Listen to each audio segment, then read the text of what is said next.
Bonjour Barbara, merci d'avoir accepté cet échange dans MP. Pour commencer, je voulais te parler de l'ADN de MP. Pour créer ce format, je me suis basé sur une citation. L'important, ce n'est pas la destination, mais le voyage.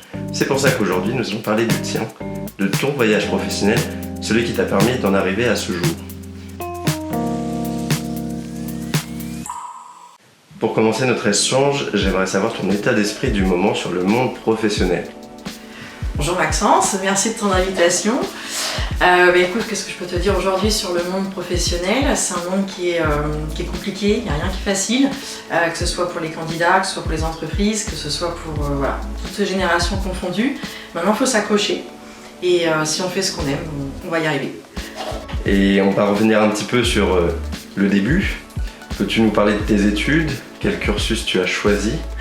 Et pourquoi tu as choisi ce cursus-là? Ouais. Donc moi je suis issue d'un bac commercial. Après mon bac je suis allée en alternance. Donc j'ai décidé de faire un BTS ACC, Action Communication Commerciale, que j'ai réalisé dans deux entités différentes. Une première dans un cabinet d'assurance, puis après dans le monde de l'immobilier. D'accord, donc deux choses différentes. Alors deux domaines, deux secteurs différents, mais finalement où tu retrouves beaucoup de similitudes, puisque ce qui prône c'est la relation avec le client, qu'il soit particulier ou professionnel. Et pour moi c'était un bénéfice et vraiment un porteur d'expérience de le faire dans deux secteurs différents. Et la relation client, c'est quelque chose que tu voulais faire depuis longtemps? C'est pour ça que tu as choisi ce cursus Au démarrage, c'était pas sur quoi je me dirigeais. Pour être complètement honnête, le monde médical, tout ce qui est lié à l'enfance, la sage-femme, c'était le métier que je souhaitais faire. Et puis quand on a 14-15 ans, on n'est pas encore vraiment sûr. Et puis peut-être aussi un petit peu cette appréhension. Donc du coup, j'ai pris l'option de suivre finalement des camarades de classe dans le côté commercial. Mais aujourd'hui, je regrette en aucun cas et je suis complètement épanouie dans ce que je fais. Tu nous as parlé de tes alternances. Aujourd'hui, tu le conseillerais aux jeunes qui se lancent? Ouais. Et en fait, de mettre un pied à l'alternance, c'est vrai que c'est quelque chose qui aide beaucoup, puisqu'en fait, ça nous permet d'apprendre, de mettre en application nos cours dans le monde de la vie active. Et donc, du coup, ça nous apporte de la confiance. On commence déjà finalement à créer son réseau. Et puis ça nous ouvre, on a une ouverture d'esprit qui se fait à ce moment-là, qui soit correspond finalement dans le domaine dans lequel on s'est lancé, ou à l'inverse nous permet de nous dire non, là je me suis trompée, et c'est le fait justement d'avoir eu cette opportunité d'intervenir dans le monde actif qui fait que non, là je reprends, je prends un autre virage et je vais aller m'épanouir mais ailleurs. Ok, et du coup après avoir testé l'immobilier, l'assurance, tu t'es plus orienté vers l'assurance? C'est quelque chose qui t'a plus parlé? Alors, le monde de l'assurance, en fait, j'y suis vraiment. C'était, comme je le disais, c'était pas le but premier.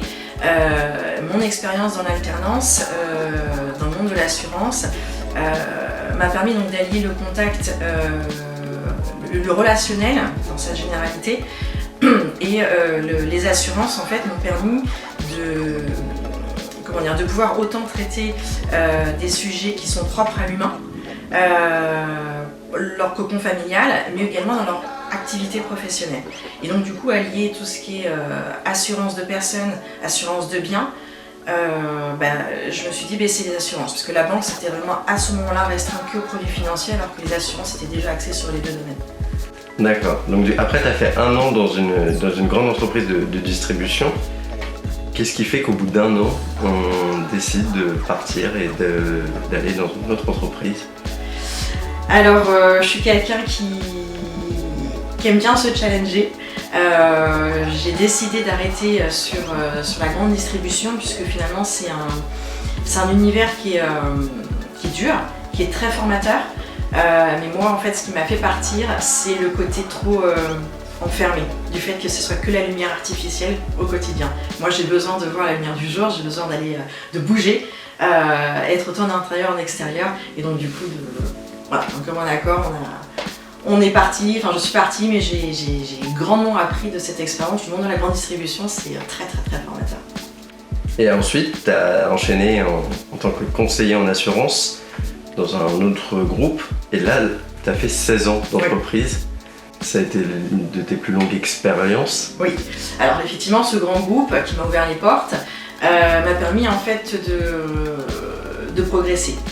J'ai été voilà, conseillère clientèle, donc encore une fois retrouver la relation avec le particulier et le professionnel. Et puis par mon savoir-être, mon empathie, m'a été accordé d'autres missions, à savoir le suivi des jeunes recrues pour ce groupe. Donc du coup j'étais plus en front office mais en back office.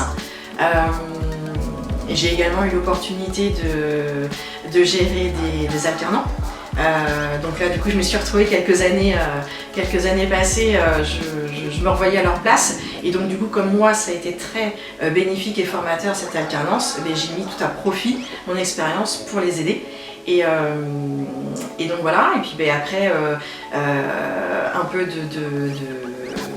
de contact de proximité, puis aussi comme c'est un grand groupe j'ai eu l'opportunité d'aller sur le siège social.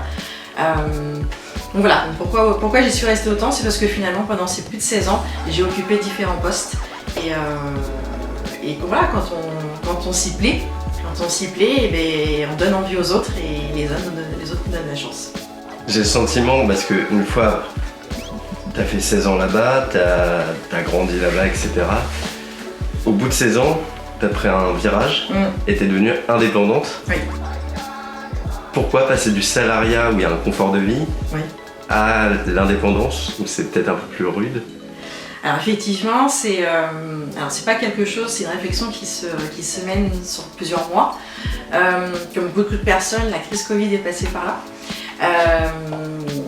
J'avais déjà fait pas mal de tours de cette expérience professionnelle. Et durant cette période Covid, en fait, j'ai vraiment repris le sens de prendre ma vie. Et je me suis posé les bonnes questions. Et à ce moment-là, je me suis dit, en fait, toutes les expériences, toutes les compétences que tu peux avoir en toi, aujourd'hui, tu veux les mettre au profit de qui? Et moi, c'est l'humain. L'humain, le contact humain, le relationnel, l'empathie, l'accompagnement. Je suis très curieuse. Du coup, pour moi, être indépendante aujourd'hui et dans le domaine d'activité dans lequel je travaille, j'évolue, c'était allier toutes ces compétences. Alors oui, c'est un gros challenge, oui, c'est une grosse prise de risque, mais c'est tellement... on se lève le matin, on a un but. Et ce but pour moi aujourd'hui, c'est si tu veux quelque chose à la fin du mois, il faut y aller. Je suis quelqu'un qui est très dynamique, qui est spontané, qui adore aller à la rencontre des personnes. Donc pour moi, l'indépendance, c'était pouvoir gérer mon planning comme je l'entends et avec les personnes que je décide. Donc voilà pourquoi je suis partie dans l'indépendance. Et du coup, aujourd'hui, c'est quoi ton quotidien? Qu'est-ce qui... Eh bien, il y en a... Tous les jours sont différents. On retrouve des tâches effectivement qui sont récurrentes. Mais en fait, je commence ma semaine avec le planning que j'ai fait en amont le vendredi. Mais c'est pas parce que j'ai un planning prédéfini que c'est celui-ci que je vais tenir. Je fais en sorte de tenir le maximum. Il faut quand même être très rigoureux quand on est indépendant. Mais au quotidien, ça peut être interrompu par diverses choses. Et si on m'appelle au pied levé parce qu'un client a besoin de moi, un candidat a besoin de moi, je le mets de côté et j'y vais. Donc après, voilà, mes journées, comment elles sont rythmées, ça va être beaucoup d'informatique, beaucoup de recherche, beaucoup de formation. Je continue à me former énormément sur le métier que j'exerce. Beaucoup de prospection. Développement de mon réseau, de ma communication. Après, j'ai beaucoup de téléphone aussi, beaucoup d'internet. Je pratique beaucoup tout ce qui est visio. Parce qu'il faut savoir qu'aujourd'hui, l'être humain a quand même peur du contact physique. Donc, la visio est un bon compromis. Si par contre j'arrive à mettre en confiance la personne, on se rejoint dans un café, dans un petit endroit cocooning, et puis on échange. Et ça, c'est vraiment, comme je vous disais tout à l'heure, le côté humain, le côté relationnel, je le retrouve dans mon activité. Voilà, donc si je peux résumer, ça va être ma formation, le téléphone, le phoning, la recherche de nouveaux clients, de nouveaux talents. Et puis prendre la voiture et puis sillonner les routes pour me faire connaître. Parce qu'aujourd'hui, du coup, tu exerces tu aides des personnes à trouver du travail. C'est ça le cœur de ton métier. Alors effectivement, je suis consultante en recrutement. J'aide autant Mon but premier, c'est les entreprises. Mes clients premiers, ce sont les entreprises. Je les aide dans l'enjeu du recrutement. Aujourd'hui, le recrutement est devenu très difficile. Le métier de recruteur est vraiment un métier bien à part. On est avec des qualités, mais on n'est pas recruteur. Pour être recruteur, il faut vraiment avoir une formation, puisque ça demande beaucoup de temps. Hein. C'est se déplacer, écouter le chef d'entreprise, ses besoins, c'est aussi en fonction de sa typologie d'entreprise. On ne travaille pas de la même manière avec TPE, PME qu'un grand groupe. Et puis, donc c'est vraiment les aider dans leur enjeu de recrutement et détecter leurs besoins et leur trouver le meilleur des talents. Parce que des candidats top, il y en a beaucoup, mais pour telle entreprise, il y a un talent qui est attendu quelque part. Et moi, c'est ce talent-là que je vais trouver. Et puis pour les candidats, effectivement, beaucoup ont besoin d'être rassurés sur leur savoir-faire, leur savoir-être. Savoir-être d'ailleurs, c'est vraiment aujourd'hui devenu un critère très important lors des recrutements. Et les soft skills, comme on dit maintenant, les entreprises y tiennent vraiment de plus en plus, mettent un accent qu'ils ne mettaient pas auparavant.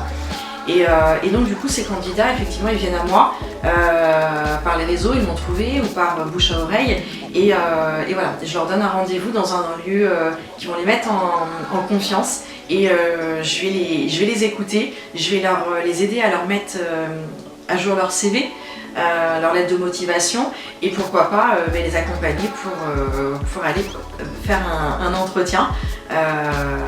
Donc ouais, je suis en fait au centre des deux. Je suis le partenaire autant des entreprises que des candidats. Tu devais donner un mot, si on prend un peu de recul, sur ton parcours professionnel. Quel mot tu donnerais à ça? Un mot ou une phrase? Alors, mon parcours il est atypique. Si je reviens, comme je le disais tout à l'heure, quand j'étais adolescente, je me dirigeais donc dans le monde médical. Je ne l'ai pas fait par peur, mais j'ai gardé finalement une ligne de conduite qui est quand même quelque chose qui résonne en moi, qui fait sens, c'est l'humain. Et c'est le côté humain, du coup, aujourd'hui il me guide au quotidien. Et moi j'ai une petite phrase qui résonne en moi et qui fait sens, c'est que le succès ne fait pas le bonheur, mais le bonheur fait le succès. Tant qu'on fait ce qui nous plaît, on va réussir. Très bien. Voilà. Merci Barbara pour cet échange. Pour finir, si tu dois parler à la personne qui se questionne sur sa carrière professionnelle, si tu peux lui parler face caméra, qu'est-ce que tu lui dirais? Eh bien écoute, je te dirais, garde confiance en toi, il y a forcément un but dans la vie, il y a forcément une entreprise, quelqu'un qui t'attend. Prends le temps de te poser les bonnes questions, une bonne prise de recul, tu te fais accompagner, encore une fois par les bonnes personnes. Il y a beaucoup d'organismes, beaucoup de monde autour de toi qui peut t'accompagner, mais surtout fais-toi confiance. Tu es une belle personne, tu peux y arriver et tu trouveras ton bonheur.